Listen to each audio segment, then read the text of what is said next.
Hey, what is up guys, and welcome back to another initial focus video. A while back I actually saw a video from DP and cinematographer Jeff Boyle, who was explaining how 4K isn't actually 4K. It kind of blows your mind. So whatever resolution you think your camera has, it's not actually anywhere near that resolution. So I'll leave that in the top link down below. It's only like 4 or 5 minutes, so you should definitely check it out. Absolutely worth it if you're into cameras and resolution and stuff. But anyway, the video got me thinking about the post process called debayering, which basically was what differentiates all the different cameras out there. So while many iPhones and Samsungs and Blackmagic and Red, they all have different hardware sensors, a lot of times, especially in phones, they can share the same actual image sensor and image optics and everything, but where the difference in the actual final image is from the manufacturer's own software. Now this is where you get, Canon has really nice color tones for skins, and it's sometimes hard to match Sony and Blackmagic and all the different camera profiles that people who color correct and color grade have to deal with trying to match. And sometimes this is where people usually fall in love or out of love with certain cameras. And I want to talk about the iPhone versus the Samsung Galaxy line. Now, Anthony from Anth.tech was awesome enough to stop by a while ago, and we collabed a little bit for a day, and he let me use his Samsung Galaxy S8 Plus to snap a couple photos that I wanted to compare to my iPhone to explain why the heck I hate Galaxy phones so much, because the hardware I love, but the stock camera app just produces an image that I can't stand. But I was curious if it's gotten better. So what we're going to do real quickly is go through 4 photos side by side, the iPhone and the Galaxy S8 Plus, and 1 video at the end. Now what I'm looking for here has nothing to do with resolution, and also I shot the iPhone on a 4:3 aspect ratio, and the Galaxy, I can't remember if it took a photo in 18:9 like the screen or if it's a 16:9. Anyway, I'm not looking at anything like that. What I'm looking for specifically is color, dynamic range, skin tones and stuff like that. So let's open up. Now here's our first photo. On the left you have the iPhone, on the right you have the Samsung, and right off the bat, the overall image, Samsung phones really kind of try to push the detail. They push the vibrance in every single image, and that's what I can't necessarily stand. If we look at this red foam board over here to the right, you can see it's not a huge difference, but it definitely has pushed a little bit more on the Galaxy side here. But where a spot that has a huge difference is in the actual chair. You can see this is the iPhone photo, and the chair is black because it's actually black. And the front of this is a nice gray of the Bose subwoofer there.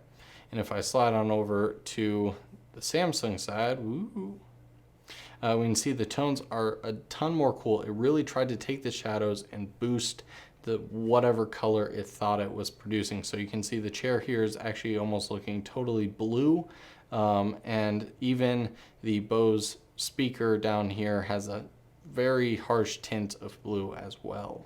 Now it's probably going to be hard to tell here because you're seeing a compressed version on YouTube, but even looking at the shadows around the bright lamp here, you can see that the Samsung has quite the haloing effect going on here. It's got quite the haze around of it, where the iPhone is pretty sharp, has a little bit of a spill off there, but this is really glowy, and that is just not something that I enjoy. It also boosts the noise right around it. So it's a lot more noisy of an image because it's trying to boost the shadows and come up with some sort of color of what it thinks it is. So this one and I'm honestly very happy with how both phones did here. Now to be fair, I did take these about, I'd say, a minute apart.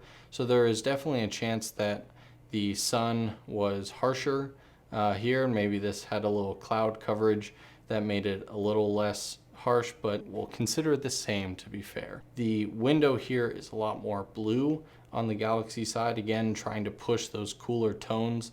And this, although it's still a deep blue because of course it's reflecting off the sky, it is darker and in my opinion truer to life. But the rest of the image, the colors are very similar. You can see the grass This isn't too green. I was worried that I was going to punch it really hard. Same with the sky. They're pretty comparable here, even dynamic range. Now here's where we start to see major color punching. Now again, all of this is if you're the type of person that you want to take a picture and you like vibrancy and you want it to be vibrant off the bat, you're gonna love the Galaxy photos. But me, I like to be able to tinker with the image afterwards, and I like to have a pretty flat, full dynamic range image. Now, again, keep in mind, both of these were taken in the stock app, so I know you can get third-party apps for both of these to give different looks that could totally fix this, because don't get me wrong, the image sensor on the Galaxy is amazing. Photos are tack sharp. The autofocus is far superior than any other phone I've used. So don't get any fanboy feels here, because I love the Google Pixel. I love the OnePlus. Those both have very flat, true to color, and again, in my opinion, photos. But let's take a look here. You can definitely see the blues are super punched here in the sky, although both have a slight gradient to them. In the seating here, very blue, very blue. This is more true life. And where that starts to happen is, notice here on the iPhone, this is my camera bag. You can see all the details of it, as well as this deep shadow over here. You can still easily define what it is. And then we go to Samsung side. This is much darker over here, although you can still definitely tell what, the wall, where the wall ends and stuff. But the camera bag, man, you lose so much detail. All those blacks are really crushed. And if I want to edit this in any way, I'm definitely not saving any of the detail in that. And from afar, you can definitely see, at least I hope in the video, see a big difference between the two. And then our final image, and this is where it is actually flipped. So these are testing both of the depth effect, so the portrait mode on the iPhone, and I forget what the Galaxy, if they call it any different, but essentially it's both of their depth effects. And here the Galaxy actually performed, in my opinion, a lot better than the iPhone. Now in terms of color, again, they're actually honestly both comparable. Looking in the blurred parts in the background, I didn't think it overdid any of the colors. The camera itself is a little blue. I've noticed all of these are kind of much cooler tones than life. I think the iPhone kept the realistic colors on the lens and camera a bit better. But in terms of the actual depth effect, you'll notice on the iPhone here, completely essentially erased this cable here. This whole corner up here is very muddy. Kind of started to lose it a bit, and then yeah, erased essentially this whole bottom part of the shoulder mount. And then I totally lost the bottom of the lens there and started to clip in to this cable as well. And up the handle, you can see it also lost it. Then when we go on the Galaxy side, and I know it's not the same exact angle, but a lot of it's the same. We can see this cable's completely intact, not touched at all. The lens is totally fine. Right down here, the shoulder mount, perfectly seamless down there. Even has some natural fallouts from the handle. And then again, perfect seams right around here. And even through these small, the coiled cable here, you can see that it still blurs the background, which is really nice.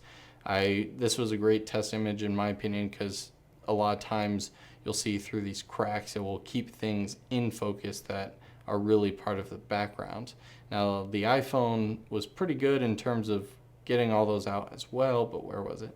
Down here is very muddy as well. Right there, it totally was guessing essentially what's behind there. So yeah, in this image, I actually very much prefer the Galaxy S8's depth effect compared to the iPhone's. All right, so last but not least, we have the videos. Now, it's pretty short here, but it will allow you to see sort of skin tones, and I'll just get it going. Stop right there on my lovely face now. The Galaxy, this is what I'm talking about. Those skin tones, way too red, even though it was very hot and I was probably starting to burn. The sky is like, it just looks like a cartoon almost. way over vibrant. On the left, the iPhone side is much more true to colors. It's still, in my opinion, vibrant, but it's not over the top like the Galaxy one is. And by the way, both of these were shot at 4K 30, all of the standard settings, no fancy color profiles. Everything was on automatic.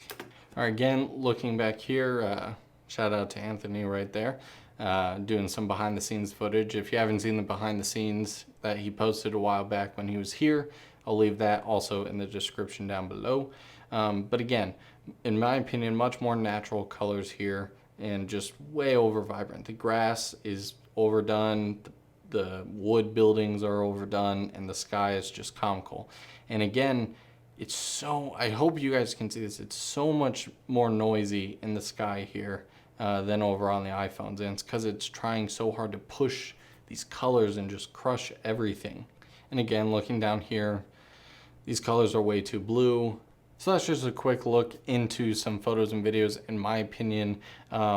Overall, I don't think I can say I hate Samsung photos for, again, the type of person that wants to see super vibrant pictures and you don't care about re-editing them afterwards. I'm sure you're gonna get a ton of comments saying, oh, Apple fanboy, and I can edit my photos just fine. This is just my opinion. I would love to hear yours in the comments below. If you like the video, definitely get subscribed to see more coming. Again, huge shout out and thanks to Anthony for letting me borrow his S8 Plus for the day and getting some of these shots to compare. But yeah, thanks so much guys, and I hope you have a fantastic rest of your day.